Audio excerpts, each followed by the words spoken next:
মহমাতির যন্ত্রণা বেড়ে যায়, জীব যখন স্বর্ণগম্য হয়ে যায় তখন এই শালার সৃষ্টি হয়। এটা হলো শালা। এই যে শালা কোনো কীর্তন একদিন যা বলেছিলাম বাবা শালা, এই শালা, কিন্তু কথাটার ব্যাখ্যাটা ভাঙে দেয়নি। কীর্তন থেকে বের হয়ে আমার দুজন ছেলে বলে গেছে, দাদা শোনেন।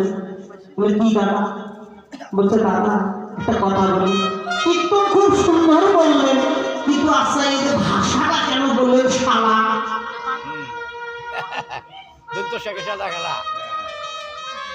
তখন বললাম যে দাদা এই আসরে আর বলবো না, আমাদের পাশের গ্রামে একদিন পরে আমার কীর্তন, ওই গ্রামে আসে এই বিস্তারিত তত্ত্বটা সব ভেঙে দিয়ে দেব। বাবা কীর্তনের মধ্যে